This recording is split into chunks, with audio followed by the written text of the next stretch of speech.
What's going on, everybody? Welcome to bootcamp day number 6. Today we are going to be going over supply and demand, what it is, how to identify it, and what to look for when price is trading at supply and demand to validate an entry. But real quick, before we hop into it, as always, make sure you guys are doing your daily check-in. Comment down below letting me know that you guys are still rocking with me. And if you haven't already, make sure you guys are subscribed to the channel with that bell notification on, because I am going to be uploading a brand new video every single day throughout this month. So make sure you guys go back, watch these previous videos right here if you haven't already. But let's hop right into supply and demand. All right, so yesterday we discussed support and resistance. Supply and demand is going to be slightly different. Support and resistance is more so like an exact level that we want to pay attention to. So if we're just looking at ES on the daily time frame, like this is the resistance level that we want to pay attention to here to here. So it's more so direct levels. But when you're drawing supply and demand, it's more so an area that you want to pay attention to. It could be a very small area. It could be a very wide area. So starting with demand, I'm going to show you guys exactly how to draw this here in a little bit.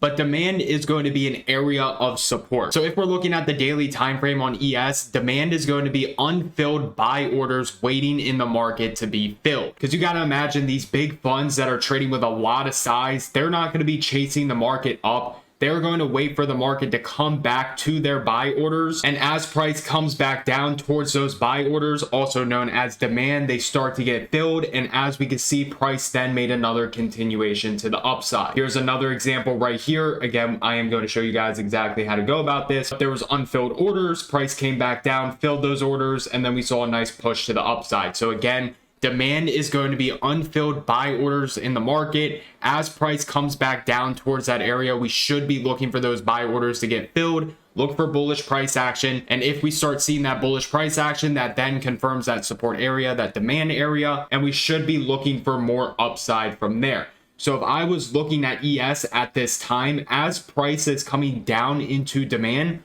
I don't want to short ES. I actually want to be looking for buy orders. So this also helps us understand, okay, should we even be looking for shorts in this scenario? Or if price is coming up towards supply, should we even be looking for longs in this scenario? So this entire zone right here would be a no short zone. Same thing over here would be a no short zone until price broke below it. So that's what demand is going to be. Now on the flip side, we have supply, which is going to be unfilled sell orders in the market waiting to be filled. Again, large funds trading with large size, they are not going to chase the market. They are going to wait for price to come back to their sell zone and wait for their orders to be filled. So as we see, we have supply, and don't worry, I'm going to show you guys how to draw these. Price comes back up towards supply, the sell order. So again, supply is going to be resistance, an area of resistance, waiting for those sell orders to get filled. Price comes up, tests supply, pushes to the downside. Price comes up, tests supply, pushes back to the downside. Again, this is letting us know that we ideally should not be looking for longs in this area right here. Instead, what we want to look for is we want to look for bearish price action to then get short. So again, demand is going to be a support zone. Supply is going to be a resistance zone. Now, how do we go about drawing these areas of supply and demand? The very first thing that you want to look for is going to be a basing candle. So if we look on over here in this demand example right here, you can see that we have this smaller candlestick right here and then this very large aggressive move to the upside. You want to look for that basing candle and then the strong aggressive move.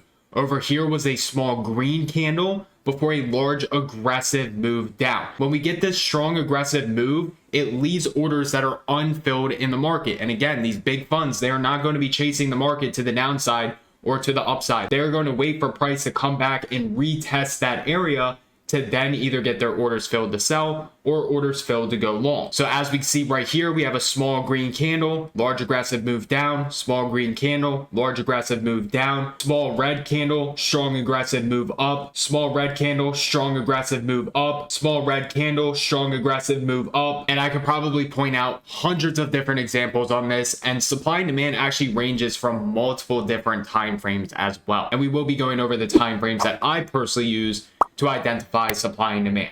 Now, when it comes to drawing your supply zone, again, we want to see that small basing candle before a strong aggressive move to the downside. For your notes, the basing candle for supply has to be green. If it is red, I do not care about it. It has to be a green candle before a strong aggressive move down. That's where I see a lot of people get this mixed up. They'll just take any basing candle before the aggressive move to the downside.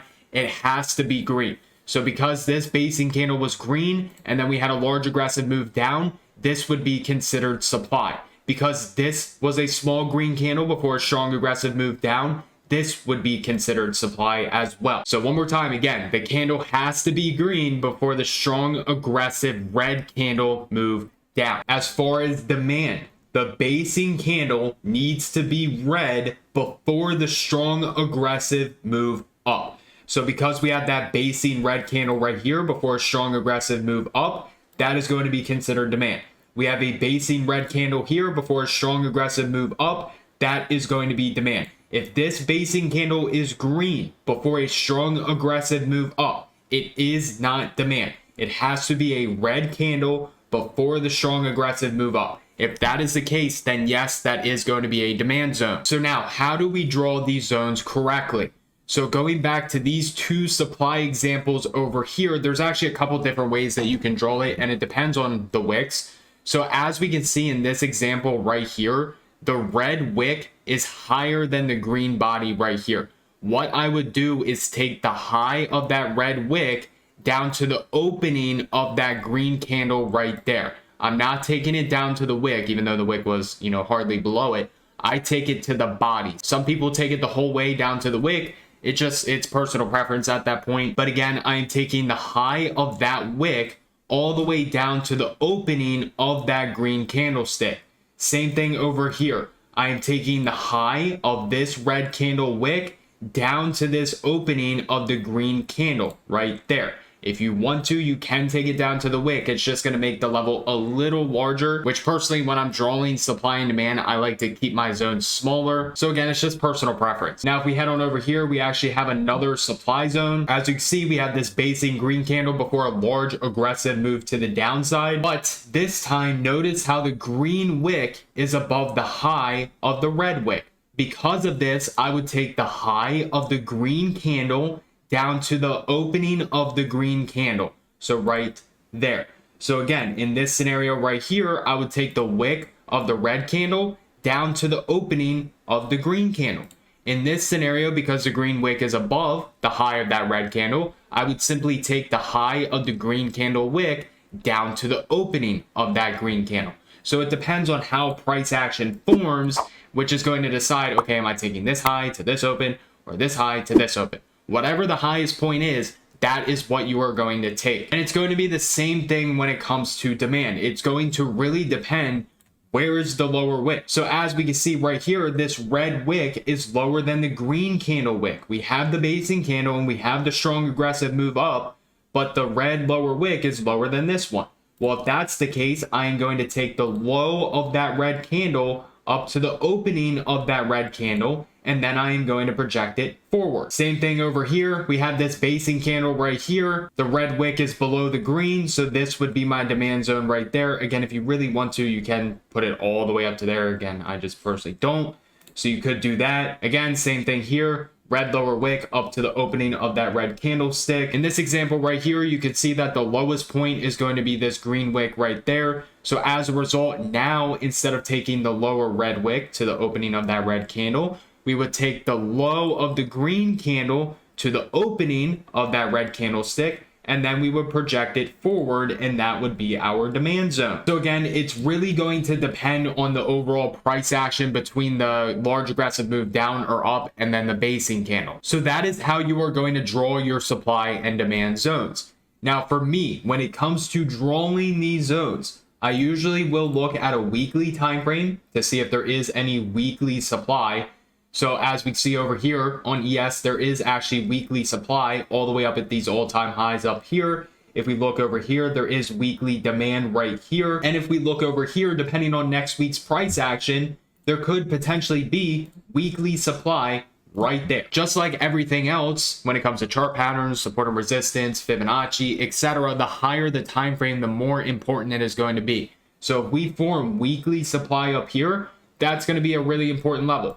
this weekly supply right here, you can see that we came back up and we tested it and then never came right back up to it. So if price were to come back up into this like 47.20 area, I would be looking for possible reject. Right here, you can see that there was weekly demand on ES. And as we see, price came down, tested it, pushed back up until price finally broke below it. And then it was invalidated. We also had weekly supply right here. What happened? Price broke below it. So I will start on the higher time frames to start looking for supply and demand zones.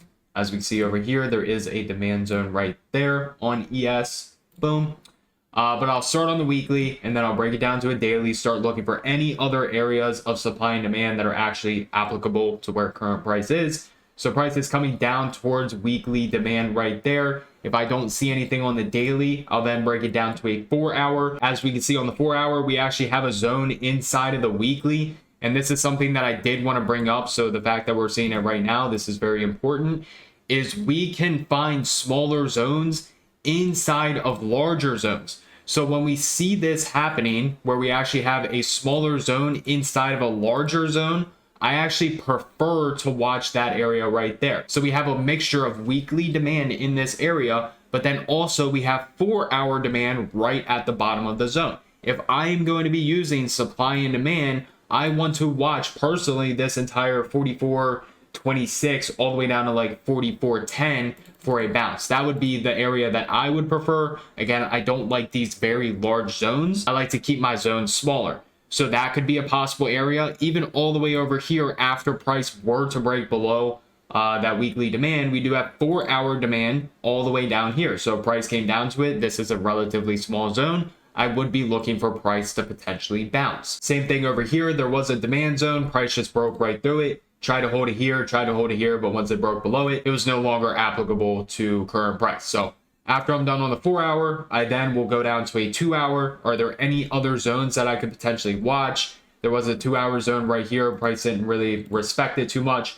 We had 2 hour supply right here, which as you see, price came up. And this was an area that I drew out live in my live stream in the morning before price started rejecting these areas. But as we see, price comes up, it starts rejecting it in the overnight session, rejected it more on Monday, rejected it on Tuesday in the overnight session.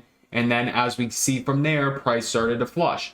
There is now a new 2 hour supply zone right here. So if price were to come back up into this area, I would be looking for a potential reject. After I'm done on the 2 hour time frame, I'll also look at a 1 hour, and actually we had a zone right here on the 2 hour. Price got very close. I might have already showed that one to you guys, but anyways, after that, I will then go look at the 1 hour time frame and see, are there any 1 hour zones that I could look at? And sure enough, inside of that 2 hour zone, we actually have a 1 hour zone that we could watch. So this area right here becomes higher probability because we have 1 hour supply inside of 2 hour supply.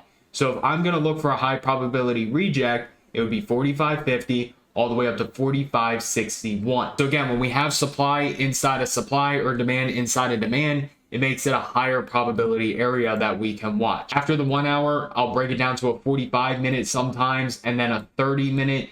And again, I'm not marking every single supply and demand zone. I'm only plotting what is actually applicable to where current price is. So if we're looking at the 45-minute time frame, we had supply right here on the 45-minute time frame. As you start getting on these smaller time frames, like a 45-minute supply way over here, you can see price actually came up, and again, we had supply inside of supply. But in a few days, a week from now, I'm not going to be going back here and looking for 45-minute supply and demand zones. I'm going to be looking for hourly, 4 hour, and higher time frames. So if I really can't find anything on any of the higher time frames, I will break it down to a smaller time frame just to see, okay, is there any 45-minute supply zones that we could watch? Like, if we were trading Friday or Thursday, yes, I would break it down to a 45-minute and start looking like, oh, are we near any supply zones? But again, come next week or the following week, I'm not going to be breaking it down to a 45-minute time frame to start looking for supply and demand. That would make no sense. I'll then break it down to a 30-minute time frame. And pretty much, again, same exact thing. I would be looking for, more recent price action.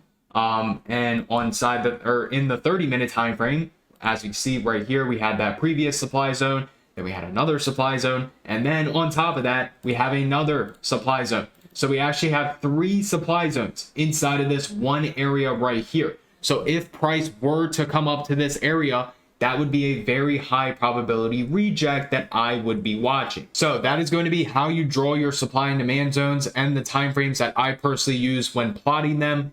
Typically with supply and demand, if I don't see any clear areas of support and resistance or Fibonacci, this will be what I end up resorting to, and it can help me identify price targets when I am day trading. But again, through supply and demand, remember, typically if we're in supply, we want to more so avoid trying to go long, and then if we're inside demand, we more so want to avoid trying to go short. Now once price ends up breaking through the demand or supply zone, I just go ahead and delete it. So because price, as we see, didn't even respect this, it just broke right below it, I don't care about it anymore. I go ahead and delete it. If price came up and it just broke right through this area right here, I don't care about it, I'll delete it. This one can still apply just because price actually only traded halfway into it. But that is going to wrap up bootcamp day number 6 on supply and demand. If you guys have any questions whatsoever about supply and demand, definitely make sure to leave them down in the description. I will be answering them. And again, make sure you guys are doing that daily check-in if you haven't already. And if you found value in this video, make sure to smash that like button. Make sure you are subscribed and make sure you have that bell notification on so you are notified every single time a brand new bootcamp video goes up. Everybody have an amazing rest of your day, and I'll see you guys in tomorrow's bootcamp video where we will be discussing Fibonacci.